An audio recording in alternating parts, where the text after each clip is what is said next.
Hello, welcome back to ಉತ್ತರ ಕರ್ನಾಟಕದ ರಾಣಿ YouTube channel. ನಾನಿಲ್ಲಿ ಇವತ್ತು ಒಂದು ಟ್ರೆಡಿಷ್ನಲ್ ಸ್ವೀಟ್ ಆದ ಗೇವರ್ನ ಮಾಡ್ತಾಯಿದ್ದೀನಿ. ಅದಕ್ಕೆ ಏನೇನು ಬೇಕು, ಹೇಗೆ ಮಾಡೋದು ಅಂತ ನೋಡೋಣ. ನಾನಿಲ್ಲಿ ಫಸ್ಟಿಗೆ ನಿಮಗೆ ಏನೇನು ಬೇಕು ಅಂತ ತೋರಿಸ್ತಾ ಇದ್ದೀನಿ. ಫಸ್ಟಿಗೆ ನಾವು ಇಲ್ಲಿ 4 ಟೇಬಲ್ ಸ್ಪೂನು ನಾನಿಲ್ಲಿ ತುಪ್ಪನ ತೊಗೊಂಡಿದ್ದೀನಿ. ಮತ್ತು ಇಲ್ಲಿ 1 ಕಪ್ಪಷ್ಟು ನಾನಿಲ್ಲಿ ಮೈದಾನ ತೊಗೊಂಡಿದ್ದೀನಿ.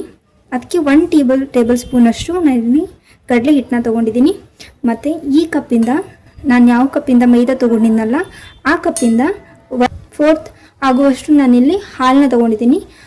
ಅದೇ ಥರ ಈ ಕಪ್ಪಿಂದ ನಾನು 1 ಕಪ್ಪು ನಾನಿಲ್ಲಿ ನೀರನ್ನ ತೊಗೊಂಡಿದ್ದೀನಿ. ಇದನ್ನು ನೀವು ಫಸ್ಟಿಗೆ ಹಾಲು ಮತ್ತು ನೀರನ್ನ ಫ್ರಿಜ್ನಲ್ಲಿ ಇಟ್ಕೊಂಡ್ಬಿಡಿ. ಯಾಕಂದರೆ ಇದಕ್ಕೆ ಇವಾಗ ಮಾಡುವಾಗ ಚಿಲ್ಡಾಗಿರೋ ನೀರು ಮತ್ತು ಚಿಲ್ಡಾಗಿರೋ ಹಾಲು ಬೇಕಾಗುತ್ತೆ. ಸೊ ನಾನು ಮೊದಲೇ ಎಲ್ಲನೂ ರೆಡಿ ಮಾಡ್ಕೊಂಡಿದ್ದೆ. ನೀರನ್ನ ಫ್ರಿಜ್ಜಲ್ಲಿ ಇಟ್ಕೊಂಡು ಚಿಲ್ಡಾಗಿ ಇಟ್ಕೊಂಡಿದ್ದೀನಿ. ಇವಾಗ ಇದನ್ನು ಹೇಗೆ ಮಾಡೋದು ಅಂತ ನೋಡೋಣ. ಇಲ್ಲಿ ನೋಡಿ, ನಾನು ಇದಕ್ಕೆ ಮಾಡ್ಕೊಳ್ಳೋದಕ್ಕೆ ಒಂದು ದೊಡ್ಡದಾಗಿರೋ ಪಾತ್ರೆನ ತೊಗೊಂಡಿದ್ದೀನಿ. ಈ ಥರ ತುಪ್ಪನ ಹಾಕೊಂಡ್ಮೇಲೆ ನಾನು ಒಂದು ಬಟ್ಲಲ್ಲಿ ಈ ಥರ ಒಂದು ಕ್ಯೂಬ್ನ ಮಾಡ್ಕೊಂಡಿದ್ದೆ ಐಸ್ದು. ಅದನ್ನು ಇವಾಗ ಇದರಲ್ಲಿ ಚೆನ್ನಾಗಿ ಕೈ ಆಡಿಸ್ಕೊಳ್ಳೋಣ. ಈ ಥರ ಒಂದೇ ಡೈರೆಕ್ಷನಲ್ಲಿ ನೀವು ಈ ಥರ ಇದನ್ನು ಕೈಗೆ ಆಡಿಸ್ಕೊಳ್ಳಿ. ಇದ್ರದ್ದು ಒಂದು ಸ್ವಲ್ಪ ಕಲರ್ ಚೇಂಜ್ ಆಗೋವರೆಗೂ, ಇದು ಕಲರ್ ಚೇಂಜ್ ಆಗಿ ಒಂಥರ ವೈಟ್ ಫಾರ್ಮಲ್ಲಿ ಬರುತ್ತೆ, ಅಲ್ಲಿವರೆಗೂ ಇದನ್ನು ಕೈ ಆಡಿಸ್ತಾ ಇರಿ. ನೋಡಿ, ಇವಾಗ ಐಸ್ ಎಲ್ಲ ಕರಗಿ ಈ ಥರ ಆಗಿದೆ, ನೀರಷ್ಟೇ ಊದಿದೆ.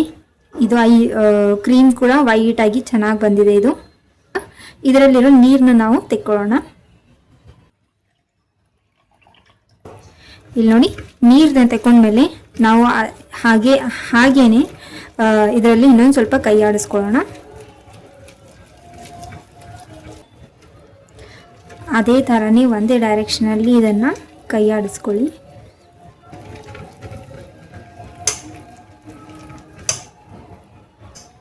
ಇದು ಒಂಥರ ಕ್ರೀಮು ನಾರ್ಮಲ್ ಟೆಂಪ್ರೇಚರ್ಗೆ ಬರಬೇಕು.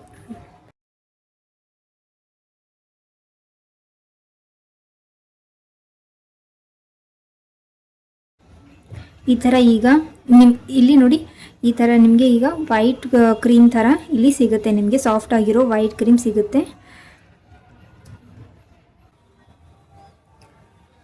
ಇವಾಗ ನಾನು ಮೈದಾನ ಹಾಕ್ಕೊತಾ ಇದ್ದೀನಿ. ಸ್ವಲ್ಪ ಕಡಲೆ ಹಿಟ್ಟು. ಇದನ್ನು ನಾವು ಇವಾಗ ಏನೂ ಹಾಕ್ದೇನೆ ಈ ಕ್ರೀಮ್ ಜೊತೆ ಚೆನ್ನಾಗಿ ಇದನ್ನು ಮಿಕ್ಸ್ ಮಾಡ್ಕೊಳ್ಳೋಣ.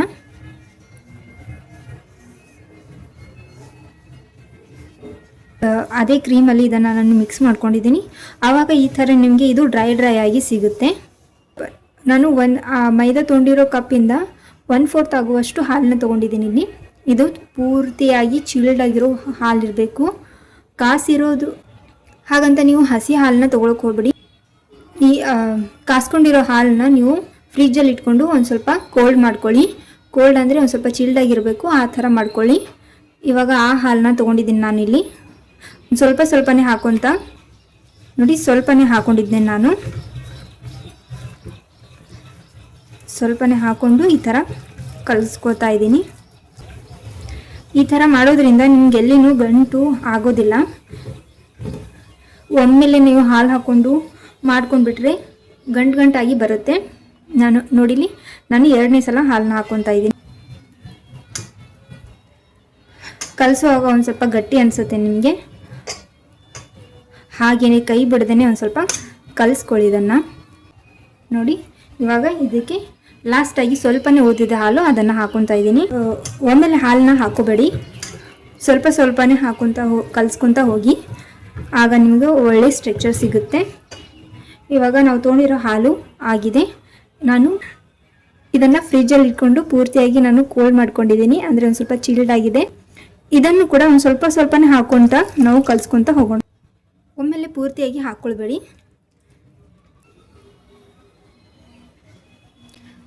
ನೋಡಿಲಿ, ನಾನು 2ನೇ ಸಲ ನೀರನ್ನ ಹಾಕ್ಕೊತಾ ಇದ್ದೀನಿ.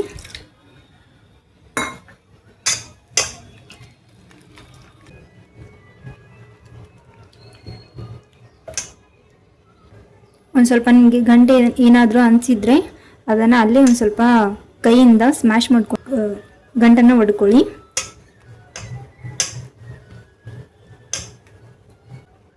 ನಾನಿಲ್ಲಿ 3ನೇ ಸಲ ನೀರನ್ನ ಹಾಕ್ಕೊತಾ ಇದ್ದೀನಿ.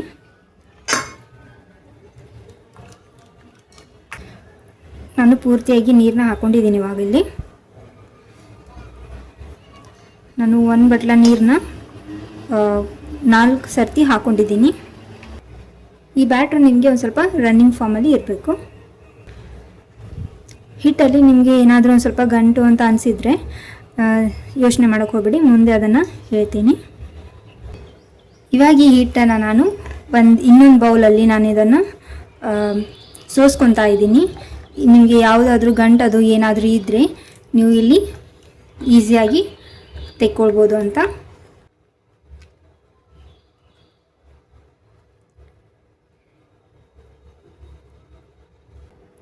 ನೋಡಿ, ಈ ಬ್ಯಾಟ್ರು ನಿಮಗೆ ಈ ಥರ ಈ ಕನ್ಸಿಸ್ಟೆನ್ಸಿಯಲ್ಲಿ ಬೇಕು.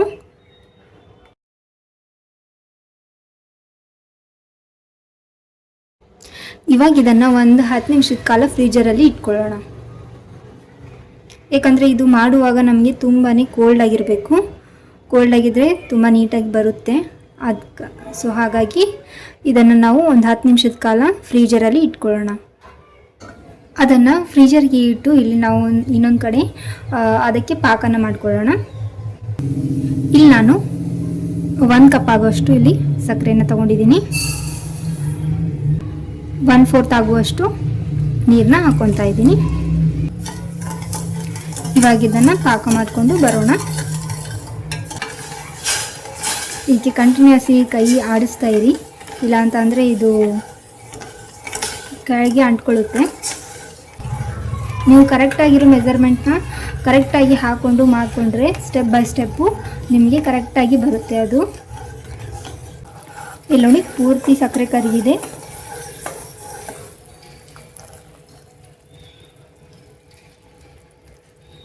ಇವಾಗ ಇದನ್ನು ಚೆಕ್ ಮಾಡೋಣ.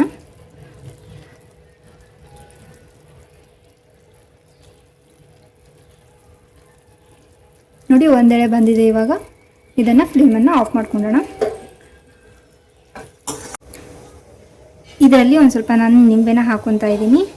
ಮತ್ತು ಇದು ಸಕ್ಕರೆ ಆಗಬಾರ್ದು ಅಂತ ಸ್ವಲ್ಪನೇ ಹಾಕ್ಕೊಂಡಿದ್ದೀನಿ. ನಿಮಗೆ ಕಲರ್ ಬೇಕಾಗಿದ್ದರೆ ನೀವು ಫುಡ್ ಕಲರು ಇಲ್ಲಾಂದರೆ ಕೇಸರಿನ ಹಾಕೋಬೋದು. ನಾನು ಇಲ್ಲೇನೂ ಹಾಕ್ಕೊಂಡಿಲ್ಲ. ನೋಡಿ, ನಾನಿಲ್ಲಿ ಒಂದು ಪಾತ್ರೆಗೆ ಈ ಥರ ಐಸ್ ಕ್ಯೂಬ್ನ ಹಾಕ್ಕೊಂಡು ಆ ಬ್ಯಾಟ್ರನ್ನ ಈ ಥರ ಇಟ್ಕೊತಾ ಇದ್ದೀನಿ. ಈ ಥರ ಐಸ್ ಕ್ಯೂಬ್ಸ್ನ ಹಾಕ್ಕೊಂಡು ಇದನ್ನು ಈ ಥರ ನೀವು ಸೆಟ್ ಮಾಡ್ಕೊಳ್ಳಿ. ಹಾಕೊಳ್ಳೋದಕ್ಕೆ ಪೂರ್ತಿಯಾಗಿ ನಾವು ಹಾಕೊಳ್ಳೋವರೆಗೂ ನಮಗೆ ಬ್ಯಾಟ್ರು ತುಂಬಾ ಕೋಲ್ಡ್ ಆಗಬೇಕು. ಸೊ ಹಾಗಾಗಿ ನಾನಿಲ್ಲಿ ಐಸ್ ಕ್ಯೂಬ್ಸ್ನ ಹಾಕ್ಕೊಂಡು ಈ ಥರ ನಾನಿಲ್ಲಿ ಸೆಟ್ ಮಾಡ್ಕೊಂಡು ಇಟ್ಕೊಂಡಿದ್ದೀನಿ. ಇಲ್ಲಿ ನೋಡಿ, ನಾನು ಅದನ್ನು ಹಾಕೊಳ್ಳೋದಕ್ಕೆ ಇಲ್ಲಿ ನಾನು ಎಣ್ಣೆನ ಬಿಸಿ ಇಟ್ಕೊಂಡಿದ್ದೆ. ನಾನು ಇದರಲ್ಲೇ ಹಾಕ್ಕೊತಾ ಇದ್ದೀನಿ. ಅದನ್ನು ಹಾಕೊಳ್ಳೋದಕ್ಕೆ ಒಂದು ರೌಂಡ್ ಶೇಪಲ್ಲಿರೋ ಸಾಚೆ ಸಿಗುತ್ತೆ. ಅದು ನನ್ನ ಹತ್ರ ಇಲ್ಲಾದರೆ ನಿಮಗೆ ತೋರಿಸ್ತಾ ಇದ್ದೆ. ನನ್ನ ಹತ್ರ ಇಲ್ಲ. ಸೊ ಹಾಗಾಗಿ ನಾನು ಇದರಲ್ಲಿ ಈ ಪಾತ್ರೆಯಲ್ಲಿ ಮಾಡ್ಕೊತಾ ಇದ್ದೀನಿ. ನಾನು ಎಣ್ಣೆನ ಇಲ್ಲಿ ಬಿಸಿ ಇಟ್ಕೊಂಡಿದ್ದೆ. ನೋಡ್ಬೋದು, ಇದು ತುಂಬಾ ಬಿಸಿ ಆಗಬಾರ್ದು, ಅಂದರೆ ಹೊಗೆ ಬರೋ ಥರನೂ ಬಿಸಿ ಆಗಿರಬಾರ್ದು. ನಾನು ಇದರಲ್ಲಿ ಇವಾಗ ಗೇವರ್ನ ಮಾಡ್ಕೊತಾ ಇದ್ದೀನಿ. ಇಲ್ಲಿ ನೋಡಿ, ಈ ಥರ ನಾನು ಸ್ವಲ್ಪನೇ ಹಾಕ್ಕೊತಾ ಇರ್ತಾ ಇದ್ದೀನಿ. ಒಮ್ಮೆಲೆ ಹಾಕಿದರೆ ಅದು ಪೂರ್ತಿ ತಳದಲ್ಲಿ ಹೋಗ್ಕೊಂಡ್ಕೊಳ್ಳುತ್ತೆ. ಸೊ ಹಾಗಾಗಿ ಸ್ವಲ್ಪನೇ ಈ ಥರ ನೀವು ಸೌಟಲ್ಲಿ ನಾನು ಹಾಕ್ಕೊತಾ ಇದ್ದೀನಿ. ನೀವು ಬೇಕಾದರೆ ಒಂದು ಬಾಟ್ಲಿಗೆ ಸ್ವೀಟ್ನ ಹಾಕ್ಕೊಂಡು ಈ ಥರ ನೀವು ಬಿಡ್ಬೋದು. ನಾನಿಲ್ಲಿ ಸೌಟ್ನ ತೊಗೊಂಡು ಈ ಥರ ಹಾಕ್ಕೊತಾ ಇದ್ದೀನಿ. ಇದನ್ನು ಈ ಥರನೇ ಸ್ವಲ್ಪ ನೀವು ಒಂದು 30 ಟೈಮ್ಸ್ ಆದರೂ ವಿಸಿಟ್ ಮಾಡಿ. ಆವಾಗ ನಿಮಗೆ ಕರೆಕ್ಟಾಗಿರೋ ಸ್ಟ್ರಕ್ಚರ್ ಸಿಗುತ್ತೆ. ನಾನಿಲ್ಲಿ ಒಂದು ಸ್ವಲ್ಪ ಮೇಲ್ಗಡೆಯಿಂದ ಹಾಕ್ಕೊತಾ ಇದ್ದೀನಿ. ಎಷ್ಟಾಗುತ್ತೋ ಅಷ್ಟು ಮೇಲಿಂದ ಹಾಕೊಳ್ಳಿ. ನೋಡಿಲಿ, ನಾನು 20 to 25 ಟೈಮ್ಸ್ ಆದರೂ ಇದನ್ನು ಹಾಕ್ಕೊಂಡಿದ್ದೀನಿ. ಈ ಥರ ಸೆಂಟ್ರಲ್ಲಿ ಒಂದು ಸ್ವಲ್ಪ ಹೋಲ್ನ ಮಾಡ್ಕೊಳ್ಳಿ ನೀವು. ಇದು ಒಂದು ಸ್ವಲ್ಪ ಬೇಯೋದಕ್ಕೆ ಟೈಮ್ ತಗೊಳ್ಳುತ್ತೆ. ಇಲ್ಲಿ ನೋಡಿ, ಇವಾಗ ಈ ಥರ ನಿಮಗೆ ಕಾಣಿಸ್ತಿದೆ ಅಲ್ಲ, ಈ ಥರ ಬರ್ತಾ ಇದೆ. ಇದು ಆಗೋವರೆಗೂ ನೀವು ಫ್ಲೇಮ್ನ ಮೀಡಿಯಮ್ ಹೈಯಲ್ಲೇ ಇಟ್ಕೊಳ್ಳಿ.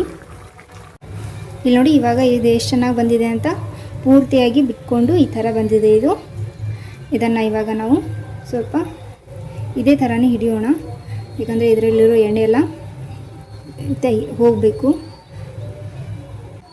ಇದನ್ನು ಇವಾಗ ಸೈಡ್ಗೆ ಇಟ್ಕೊಳ್ಳೋಣ. ಈಗ ಇದು ಎಣ್ಣೆ ಕಾದ್ಮೇಲೆ ಫ್ಲೇಮ್ ಮಾತ್ರ ನೀವು ಮೀಡಿಯಮ್ ಹೈಯಲ್ಲಿ ಇಟ್ಕೊಳ್ಳಿ, ಆಗ ಮಾತ್ರ ಕರೆಕ್ಟಾಗಿ ಇದು ಬರುತ್ತೆ. ಇವಾಗ ಮತ್ತೆ ಎಣ್ಣೆ ಕಾದಿದೆ, ಅದಕ್ಕೆ ನಾನು ಮತ್ತೆ ಸೇಮ್ ಪ್ರೊಸೀಜರ್ನ ಹಾಕ್ಕೊತಾ ಇದ್ದೀನಿ.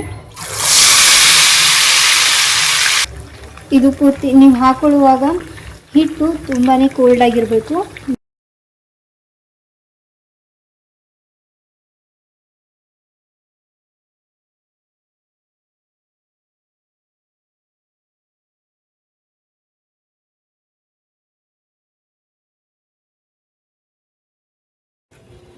ಇವಾಗ ನಾನು 1 ಕಪ್ ಮೈದಾಗೆ ಇಲ್ಲಿ ನನಗೆ 4 ದೊಡ್ಡ ಸೈಜಲ್ಲಿ ಆಗಿವೆ.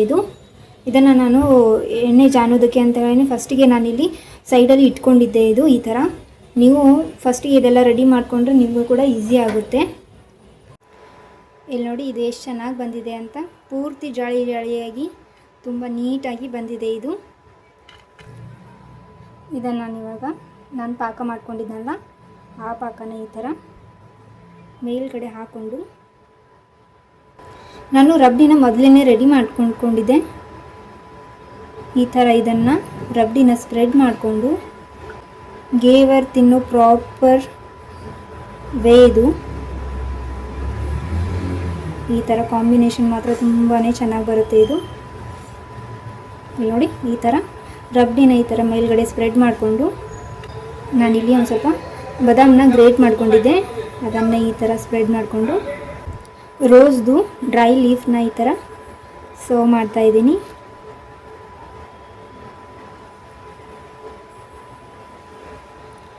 ನೋಡಿ ಇವಾಗ ಗೇವರ್ ತಿನ್ನೋದಕ್ಕೆ ರೆಡಿಯಾಗಿದೆ. ತುಂಬಾ ಚೆನ್ನಾಗಿರುತ್ತೆ ಇದು. ಮಾಡ್ಕೊಳ್ಳೋ ಪ್ರೊಸೆಸ್ ಸ್ವಲ್ಪ ಕಷ್ಟ ಇದ್ರೂ ಕೂಡ ಟೇಸ್ಟ್ ಮಾತ್ರ ತುಂಬಾ ಚೆನ್ನಾಗಿರುತ್ತೆ ಇದು ತಿನ್ನೋದಕ್ಕೆ. ನಾನು ಹೇಳಿರೋ ಪ್ರೊಸೆಸ್ನ ನೀವು ಸ್ಟೆಪ್ ಬೈ ಸ್ಟೆಪ್ ಮಾಡ್ಕೊತಾ ಹೋದರೆ ನಿಮಗೆ ಈ ಥರ ಕರೆಕ್ಟಾಗಿರೋ ಗೇವರ್ ರೆಡಿಯಾಗಿರುತ್ತೆ. ಇದು ರಾಜಸ್ಥಾನದ ಟ್ರೆಡಿಷ್ನಲ್ ಸ್ವೀಟ್ ಅಂತಲೇ ಹೇಳ್ಬೋದು. ಇವಾಗ ನಿಮ್ಮ ಹತ್ರ ರಬಡಿ ಇಲ್ಲ ಅಂತ ಅಂದ್ರೂ ಕೂಡ ನೀವು ಗೇವರ್ನ ತೊಗೊಂಡಿದ್ದೀನಿ. ಇದಕ್ಕೆ ಇವಾಗ ನಾನು ಇಲ್ಲಿ ಸ್ವಲ್ಪ ಪಾಕನ ಹಾಕ್ಕೊತಾ ಇದ್ದೀನಿ.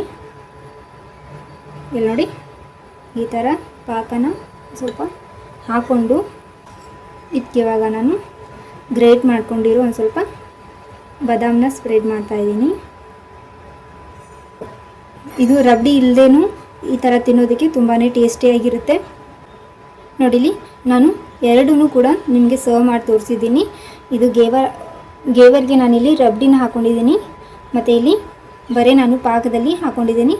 ಎರಡೂ ಟೇಸ್ಟ್ ಮಾತ್ರ ತುಂಬಾ ಚೆನ್ನಾಗಿರುತ್ತೆ. ಯಾವುದೂ ನಾನು 2 ವೇಯಲ್ಲಿ ನಿಮಗೆ ಹೇಳಿದ್ದೀನಿ. ಇದನ್ನು ನೀವು ಒಂದ್ಸಲ ಟ್ರೈ ಮಾಡಿ ಹೇಗೆ ಬಂದಿತ್ತು ಅಂತ ಕಮೆಂಟ್ ಮುಖಾಂತರ ತಿಳಿಸಿ. ಹಾಗೆ ಉತ್ತರ ಕರ್ನಾಟಕದ ರಾಣಿ ಯೂಟ್ಯೂಬ್ ಚಾನಲ್ನ ಸಬ್ಸ್ಕ್ರೈಬ್ ಮಾಡ್ಕೊಳ್ಳೋದನ್ನು ಮರಿಬೇಡಿ. Thank you so much.